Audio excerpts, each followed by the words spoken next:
Olá, jovens humanos. Não sei aí, mas pelo menos aqui o dia está perfeito. Frio, silêncio e aquele dia pronto para arrepiar cada célula do seu corpo. Deixa o like já, para garantir que sua alma continue aí no lugar certo. Apaga as luzes, ignora os passos no corredor e prepare-se, porque essas histórias grudam, igual a sombra em noite sem lua. História 1. Thomas. Sou mulher, 29 anos, moro no Oregon, Estados Unidos, atualmente. Mas quando isso aconteceu, morava em Idaho. Tenho um caso sobrenatural do qual tenho medo até hoje. A história começa quando eu saí da casa dos meus pais, finalmente. Na verdade, da casa do meu pai, que era casado com uma megera amarga.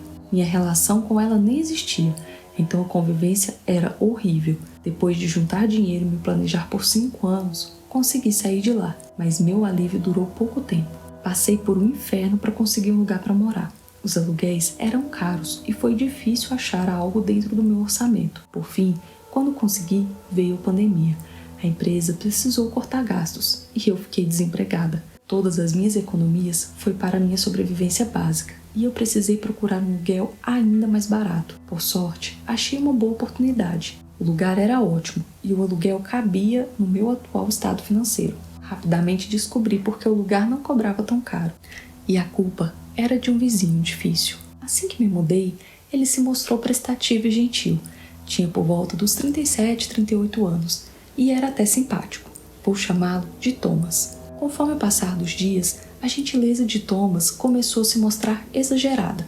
Ele achava que tinha uma relação de amizade profunda comigo, totalmente incompatível com o tempo em que nos conhecíamos. Após 2 meses morando lá, ele queria saber onde eu ia quando precisava sair, nas poucas vezes que isso era possível, já que estávamos todos confinados em casa. Um dia, quando fui receber minhas compras, ele já saiu e resolveu interrogar o entregador, que eu nem conhecia. Ele insinuou que o rapaz deveria ser bem cuidadoso ao entregar as compras, pois ele conhecia bem o dono do mercado, e se o rapaz desse qualquer sinal de ousadia com relação a mim, ele faria com que fosse despedido. Eu fiquei furiosa, pedi desculpas ao rapaz e dei a pouca gorjeta que eu conseguia e o dispensei. Quando ele saiu, olhei bem para o vizinho maluco e resolvi ser bem clara com ele. Decidi que aquilo ia acabar ali mesmo. Estava farta, disse a ele. Olha, Thomas, você foi legal comigo e eu sou grata a você por isso. Sério, mas já há algum tempo você tem passado dos limites. Não gosto da maneira que você me vigia e tenta controlar minha vida. Eu nem conheço você direito e você também não me conhece. Quero que pare de me rodear, de vigiar as pessoas na porta da minha casa. Quero que me deixe em paz e não fale mais comigo. Não tenho interesse em ser sua amiga, não tenho interesse de espécie nenhuma em relação a você. Fui clara? Você me entendeu? Depois que terminei meu discurso desabafo raivoso para Thomas, e enquanto eu falava, ele apenas ficou lá, me olhando normalmente, como se eu estivesse contando a ele uma notícia da TV. Não pareceu constrangido, acuado ou nervoso. Ele estava totalmente apático, mostrando um lado de sua maluquice que eu nunca tinha visto. No final, ele sorriu de lado, só com um canto de boca, em total desdenho e sarcasmo. Se virou e saiu sem dizer nada. Thomas sumiu, não o vi mais, apenas em situações cotidianas, em que não nos encontrávamos propriamente. Situações tipo levar o lixo para fora, sabe? Essas ocasiões. Mas quando isso acontecia, ele apenas me olhava, sem dizer uma palavra sequer. Quando as coisas melhoraram, com o afrouxamento da quarentena, a vida começou a voltar ao normal. Eu consegui um emprego e passei a sair mais. E aí, não demorou para Thomas voltar a me importunar. Ele começou gentil como sempre, e eu, trouxa, achei que ele estava se mancando, então passei a respondê-lo cordialmente com educação. Mas como já podem imaginar, não foi nada disso. Thomas voltou aos velhos hábitos anteriores, começou a me importunar, sufocar e me encher o saco. Eu comecei a ignorá-lo e evitar ao máximo encontrar com ele. Também comecei a procurar outro lugar para morar, mas antes de conseguir, as coisas pioraram muito. Ele parecia ser obcecado por mim. Na verdade, cheguei a pedir uma ordem de restrição contra ele em 2022. Ele me importunava quase que diariamente para sair com ele. Vigiava minhas visitas, mandava flores, chocolates e até presentes caros. Ele era doido mesmo. Não sou tão bonita assim, nem meiga, nem nada que seja clássico da beleza. Não sei que diabos ele viu em mim. O maluco chegou a ameaçar um cara com quem tive um encontro. Nós chegamos na porta da minha casa e após o encontro ele surgiu ofendendo meu paquera, partindo pra cima dele. E deu certo pro maníaco do meu vizinho. Infelizmente, meu paquera sumiu depois disso. Até acho que mudou de telefone. A coisa mais grave que ele fez foi arrombar minha porta e furtar roupas íntimas minhas. Sei que foi ele, porque peguei ele no meu quarto em um dia que saí mais cedo do trabalho. Foi horrível.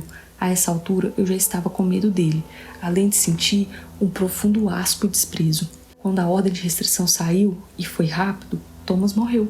Foi atropelado na porta de casa. Não fiquei feliz, foi uma cena horrível. Mas também não posso dizer que fiquei triste. É claro, tudo isso deixou um clima muito pesado e estranho na minha vida.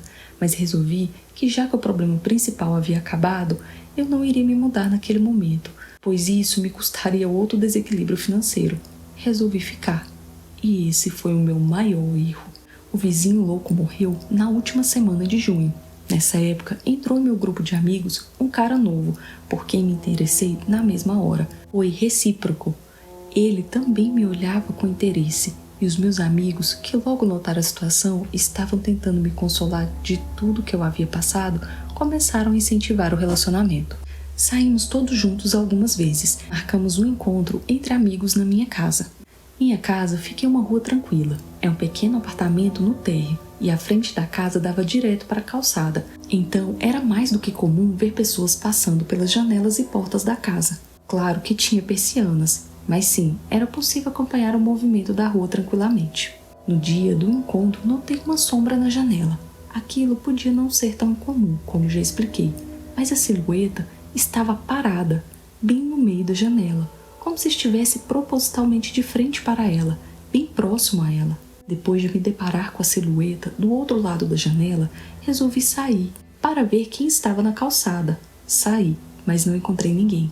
E quando entrei, a sombra não estava lá, como eu imaginei que seria. Imaginei que quem quer que fosse havia ido embora. Continuei os preparativos para receber meus amigos e fui preparar uns petiscos e o gelo. Quando meus amigos estavam para chegar, entrei na sala e lá estava, do lado de fora da janela, a silhueta parada. Congelei por um momento, encarando a cena. A pessoa não estava me vendo. Eu imaginei, pois a persiana não permitiria. Minha concentração foi quebrada por um susto que tomei com o barulho da campainha. Soltei um grito sem querer e quando abri a porta meus amigos estavam rindo de mim. Exceto meu paquera, que perguntou se havia algo errado. Chamei-os para entrar e enquanto eles passavam para dentro, eu passava para fora, passando por eles no meu ralo estreito, esticando o pescoço com pressa para ver quem estava na janela.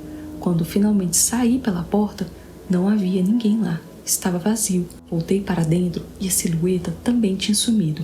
Suspirei aliviada e entrei para aproveitar a noite. Minha paz durou até meu paquera sentar perto de mim e segurar minha mão. Imediatamente senti um peso nos ombros e um mal-estar muito desagradável, como um resfriado forte chegando. Fui resistindo enquanto a minha noite passava, mas em certo momento, durante um jogo, a prenda a pagar era um beijo em quem justamente meu paquera escolhesse. Ele me escolheu. É claro, foi só um beijo curto e sem paixão, e ele me abraçou no final. Então o vaso que estava em cima da lareira basicamente explodiu, praticamente em nossas cabeças. Os cacos voaram para todos os lados e um silêncio total se instalou. Ficou até parecendo que nosso relacionamento era ruim, como um bônus de mau presságio. Meus amigos me ajudaram a juntar os cacos e se entreolharam. Tentamos continuar a noite, mas ela não se estendeu muito depois disso. Meu paquera não se abalou. Devo dizer que ainda estamos juntos até hoje, e agora ele e eu estamos noivos. Mas não parou por aí. Depois daquele dia, começaram outras manifestações. As coisas mudavam de lugar, minhas chaves sumiam, a comida mudava de lugar. Não sei quantas vezes achei comida estragada fora da geladeira. Comida essa que eu não lembrava de ter tirado de lá. Eu não estava bem. Os últimos meses foram um pesadelo, e eu não sabia se estava cansada ou deprimida. Não saí atribuindo isso a um fantasma. Pensava que era meu cansaço. Pedi remédios para resolver a questão, mas nada adiantava. Até que um dia, as minhas calcinhas começaram a sumir. Comecei a sentir falta de uma ou outra peça, nada assombroso, Mas um dia, quando saí para trabalhar, assim que abri a porta, havia um caminho feito com as minhas calcinhas. Eram 5 no total. As 2 primeiras que estavam na minha calçada, peguei apressadamente e as escondi na mochila. Após olhar se não havia ninguém em volta, totalmente assustada e constrangida. As outras 2 estavam na rua, e a terceira, para o meu total terror e consternamento, estava na calçada de Thomas. Quero dizer, na casa onde ele morou. Não sabia o que fazer. Fiquei olhando paralisada para aquela cena, até que um vizinho começou a sair de casa. Fingi que as calcinhas não eram minhas e saí para o lado oposto, alongando meu caminho até o trabalho. As lágrimas começaram a rolar e minhas mãos tremiam. Não estava conseguindo racionalizar o que estava acontecendo. Que diabos tinha acontecido ali? Minha casa estava trancada. Aquelas peças estavam na minha gaveta. Como saíram? Quem tirou? Por que estavam em frente à casa de Thomas? Deveria chamar a polícia? Deveria me mudar dali? Poderia voltar a casa? Eu mal conseguia trabalhar naquele dia. Cheguei ao trabalho completamente abalada, a ponto de ser dispensada. Meu chefe ficou tão preocupado que liberou uma colega de trabalho, que era minha amiga também, para que me levasse ao hospital e depois para casa. Contei a ela o que estava acontecendo. Ela já sabia a história com um vizinho e disse sem titubear: é o Thomas. Ele está te atormentando até depois de morto. Na hora que ela disse isso, senti um choque, mas o resultado foi uma risada descontrolada que acabei soltando. Em seguida veio um choro descontrolado e acabei internada por 2 dias por causa de uma crise de estresse. Saí de lá com mais remédios e resolvi pedir ajuda. Uma mulher foi até minha casa, a pedido meu. Ela andou pelo lugar e me disse tranquilamente: ele não vai embora. Fingindo de boba, com a intenção de confirmar a suspeita assustadora de que aquele maluco estava me perseguindo até depois de morto, perguntei: ele quem? A mulher olhou para mim com uma expressão de não tô pra brincadeira, viu? E respondeu: você sabe quem? Se virou de costas e continuou: não adianta mudar, ele vai com você. Eu disse já choramingando: faço o que então? Ela disse que eu deveria orar, perdoar e uma série de coisas, e que eu até poderia me mudar se isso me fizesse sentir mais positiva, poderia até ajudar no processo, mas que não deveria me iludir de que isso seria o fim da perseguição de Thomas. Fiz isso, mas acho que o maldito nunca vai me deixar. Na maior parte do tempo, as coisas estão boas e normais, mas sempre há aquele dia que Thomas faz questão de me lembrar que ele ainda está lá. Até nos momentos de paz, cheguei a ser assediada em minha própria casa, até no banho, por essa entidade que supostamente é aquele maluco infernal. Mas foi uma coisa tão nojenta que não vou detalhar aqui. Meu noivo me apoia, e não tem escolha a não ser acreditar, pois ele vê as coisas estranhas que acontecem comigo.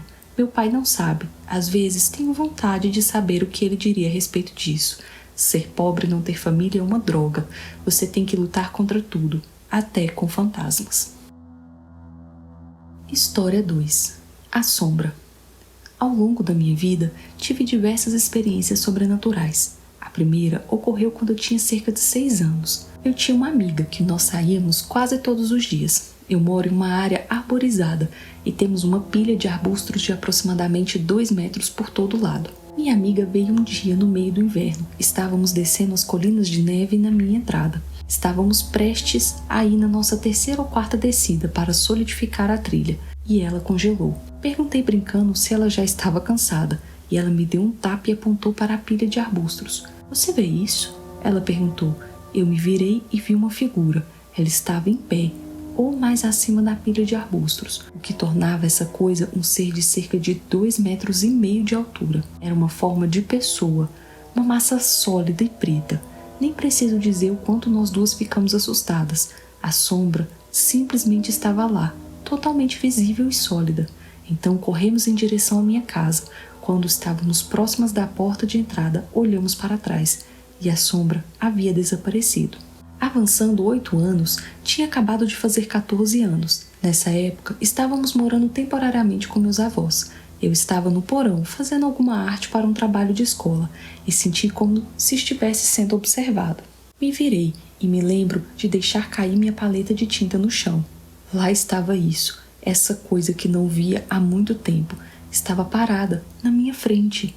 Não tinha ideia de onde ela veio, e a esse ponto tinha atribuído a experiência anterior a uma criança com imaginação hiperativa. Mas aqui estava ela, na minha frente. Saí do porão o mais rápido que pude e comecei a vê-la com mais frequência, sempre que ia cuidar da caixa de areia do gato, que infelizmente também ficava no porão. Toda vez que eu estava lá, pintando, e até mesmo quando estava na escola, essa coisa aparecia, do nada. Eu estava convencido de que estava já enlouquecendo. Acabei ligando para minha amiga, aquela que viu a sombra comigo. Perguntei se ela lembrava de algo estranho da nossa infância. Ela respondeu algo como, não muito, além da coisa nos arbustos. Agora eu sabia que algo estranho estava acontecendo. Ela se lembrava da experiência tão vividamente quanto eu, mesmo que não tivéssemos falado sobre isso em quase uma década. Mudamos então para uma nova casa, e com a mudança eu acreditava que seria o fim da minha terrível experiência com aquela sombra, mas infelizmente eu estava enganada.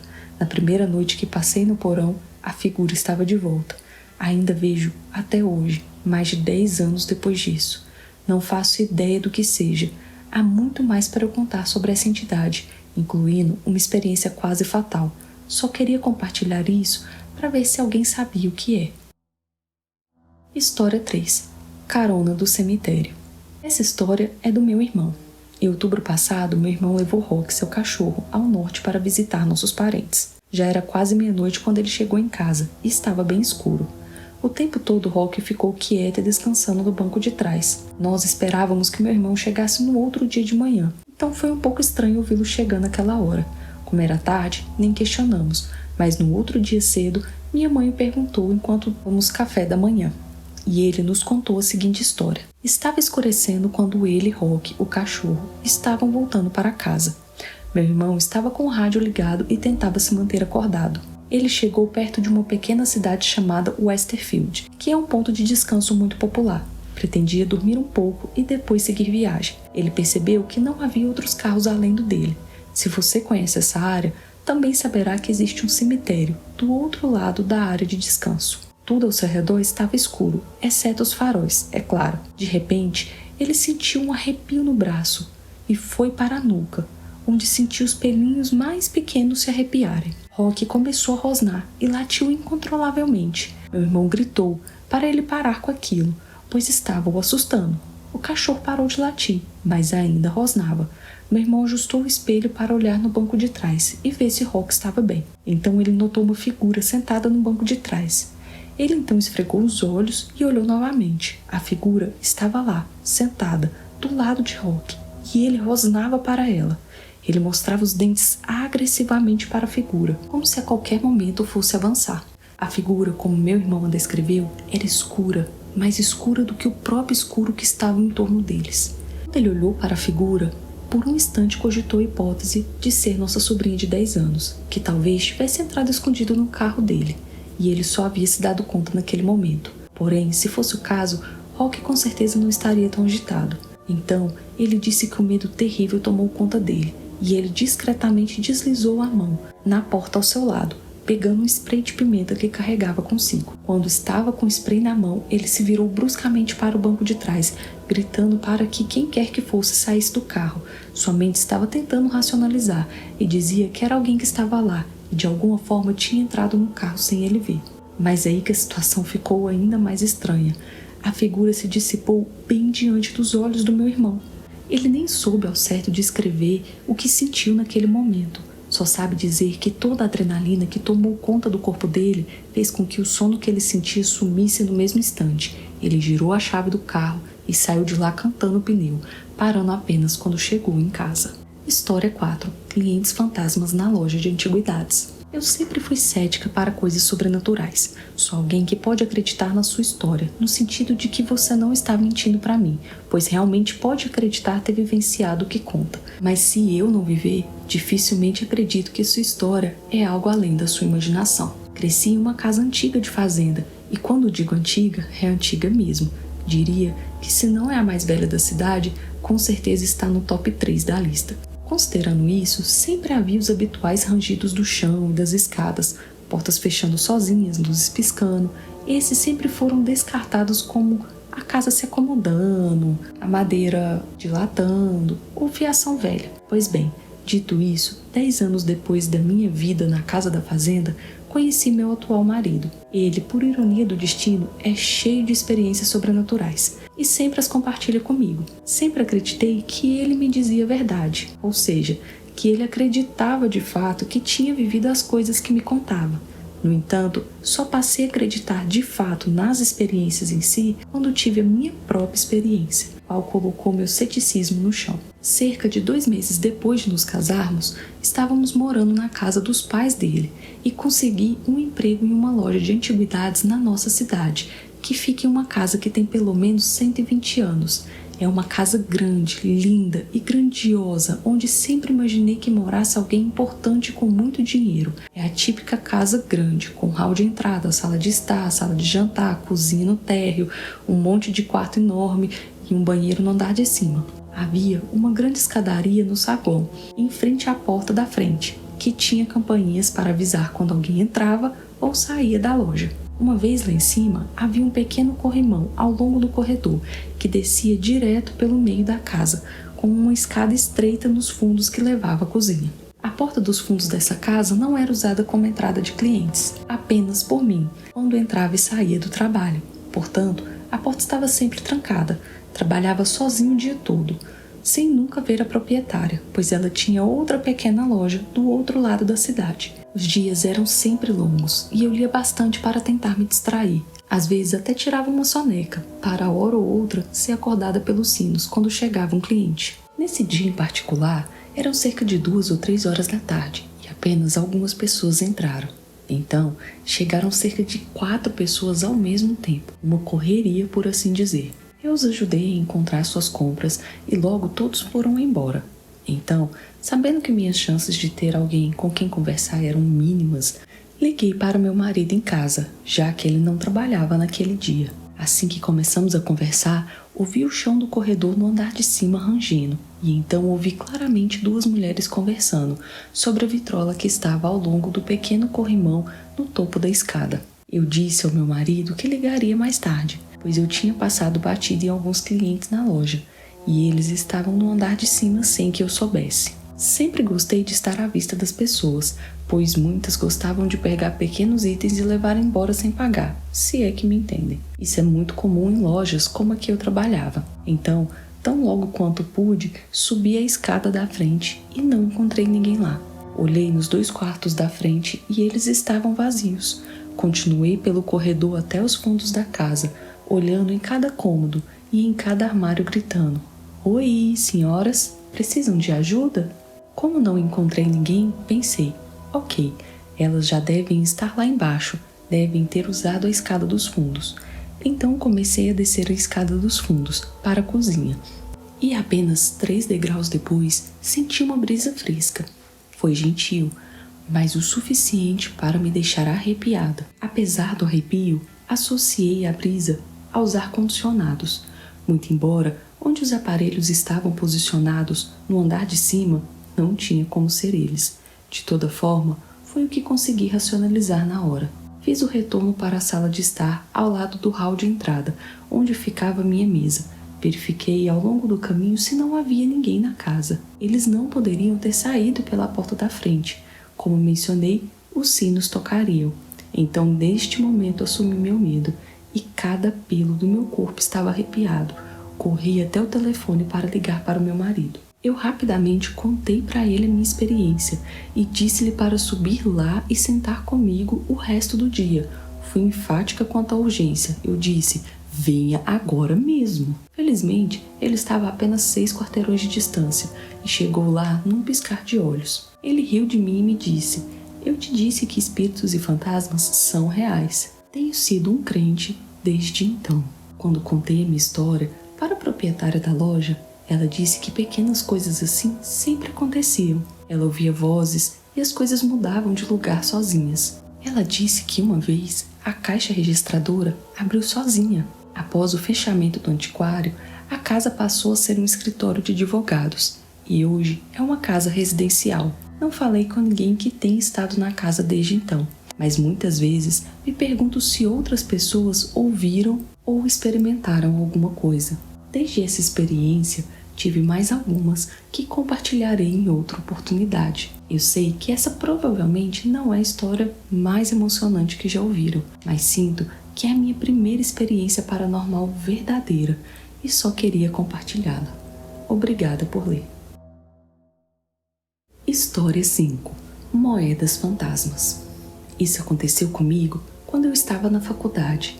Meus pais me mandaram para um dormitório masculino na época. Era um edifício recentemente reformado que pertenceu às Irmãs Carmelitas. O hall, como costumávamos chamar, tem 5 andares. O edifício foi feito de concreto total, o que significa que os tetos e paredes são de concretos e pisos de mármore. Do 2º ao 5º andar ficam os dormitórios.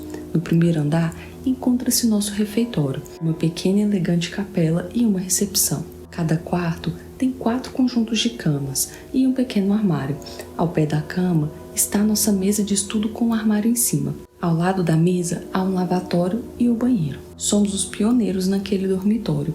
Por isso, ouvimos muitas histórias estranhas de pessoas que estavam terminando a construção. Um dia, no meu 1º ano, eu tinha acabado de chegar da escola e fui direto para o meu quarto. Meu quarto ficava no 3º andar. Eu estava com pressa porque tinha acabado de comprar alguns gibis e estava bem ansioso para ler. Enquanto eu estava deitado na cama lendo uma das histórias em quadrinhos, ouvi um barulho vindo do teto. O barulho parecia alguém jogando moedas no teto. Fui até o quarto de cima, aquele que ficava em cima do meu quarto, para verificar quem estava jogando as moedas. Aparentemente, o quarto estava fechado. Voltei para o meu quarto e continuei lendo, porém, não demorou muito para o barulho recomeçar. Foi tão chato e repetitivo que voltei para o mesmo quarto e verifiquei os outros também. Mas não havia ninguém. Algumas janelas estavam abertas e eu vi que estavam vazios. Parecia que eu fui o único que voltou para casa mais cedo. Eu desci e verifiquei lá no diário de bordo e realmente eu tinha voltado primeiro que todo mundo. Os ocupantes dessas salas ainda não estavam logados. Enfim, um ano se passou e eu agora estava ocupando um quarto diferente. Mas um dia passei por um grupo de estudantes que estava compartilhando histórias de fantasmas. Um menino contou uma história bem estranha. Ele falou que muitas vezes ouvia moedas sendo jogadas no teto, mas não havia ninguém nos quartos em cima do seu. Perguntei ao menino onde ele estava hospedado e ele disse que era o mesmo quarto que eu ficava antes. História 6. Pedido de desculpas. Não sou uma pessoa mística, mas algumas coisas simplesmente não consigo explicar. Trabalhei com uma enfermeira e certa vez uma de suas pacientes morreu e ela ajudou a preparar o corpo para o funeral. Enquanto a rolava de lado, a enfermeira suspirou e disse: Oh, você é um peso morto agora. Alguns dias depois, essa enfermeira veio me contar. Ela disse o seguinte: Acho que minha paciente me ouviu. Estou tendo problemas toda vez que entro no mesmo quarto onde ela morreu. Eu meio que ri disso, afinal ela estava morta, poderia ter ouvido. Mas a enfermeira me fez ir com ela até o quarto para que ela pudesse me provar. Ela passou pela porta aberta e disse: Agora eu irei lavar minhas mãos. Ela entrou no banheiro e mal passou pela porta antes que a porta se fechasse. Ela abriu a torneira e a água espirrou por toda parte. Fizemos isso por dias e nunca falhou. Eu poderia entrar e lavar as mãos sem problemas, mas ela não. Todos os dias ela ia até esse quarto e dizia: Desculpa, eu não quis dizer isso de uma maneira ruim. Depois de uma boa semana de desculpas, ela foi perdoada e tudo parou. História 7. Denúncia do além. Meu marido e eu somos proprietários de uma escola de artes marciais. E o edifício onde essa escola está localizada, também de nossa propriedade, tem cerca de 130 anos de idade. Ele fica próximo a uma igreja. Eu nunca acreditei no paranormal e ainda não acredito, mas algumas coisas inexplicáveis aconteceram nele e não foram apenas comigo. O prédio estava bastante deteriorado, o que tornou nossa compra bem acessível, mas também significava que tínhamos que fazer maior parte das reformas por conta própria. Era um lugar antigo, barulhento e cheio de corrente de ar. Muitas experiências estranhas aconteceram lá, porém vou contar a que mais me marcou. Em um sábado de manhã, meu marido estava em seu computador numa sala e eu estava em outra sala, brincando em um aplicativo Tamagotchi do meu iPad. Foi então que eu ouvi o barulho do aparelho de som, bem à minha frente, clicando. E a voz de uma garota começou a sair dele. Inicialmente, eu pensei que meu marido estava controlando um aparelho de som com o computador, já que ele costumava colocar músicas antes de suas aulas matinais. Na hora, não dei muita importância e continuei brincando com o meu aplicativo. A voz que saía do aparelho disse algo como: Oi, meu nome é Kate. Acho que esse foi o nome, mas não tenho certeza, porque não estava prestando muita atenção. Nunca conheci ninguém chamado Kate na minha vida. E a voz era feminina, em meio a chiados. E ela ainda disse sua idade, de que estado era, e continuou por 2 ou 3 minutos, até que de repente disse: Algo está me machucando. Nesse ponto, olhei fixamente para o aparelho de som com um olhar confuso e perplexo, me perguntando o que estava acontecendo. A voz prosseguiu: Algo está me matando. Eu fui morta. Foi nesse momento que o arrepio subiu pela minha espinha e eu me levantei rapidamente do sofá para examinar o aparelho de som mais de perto. A narração continuou: Por favor, alguém conte aos meus pais, conte aos meus professores, conte à polícia. Ao ouvir a menção da polícia, entrei em pânico e corri para outra sala, acusando meu marido de pregar uma peça de mau gosto em mim. Gritei com ele dizendo: Não fazemos piadas sobre pessoas mortas. Ele ficou perplexo, sem entender o que eu estava falando. Depois de algum tempo me acalmando, eu consegui explicar o que eu havia ouvido e por que estava tão furiosa com ele. Ele me levou até o aparelho de som para verificar e, para nossa surpresa, ele não estava conectado a nada. Pensamos que talvez o aparelho de som estivesse captando sinais de algum e-book ou algo parecido, mas não encontramos nenhuma explicação lógica para o que havia acontecido naquela manhã assustadora. Nunca mais ouvi a voz. Sequer descobri quem era a garota ou o que aconteceu com ela. Porém, tenho convicção do que aconteceu naquele dia e de que a ouvi pedindo ajuda. Chegar até o final é para poucos, para quem tem nervos de aços ou coração imprudente. Se você conseguiu, comenta: sou feito de coragem. Ou pode comentar também: sou feito de loucura. Tanto faz. Não vá embora sem deixar seu like, compartilhar com os amigos e se inscrever. Porque senão é um sussurro pra eu soprar bem no seu ouvido e deixar uma marquinha gelada na sua nuca. E tenho dito. Então é isso. Por hoje é só. Tenham bons pesadelos, meus bebês.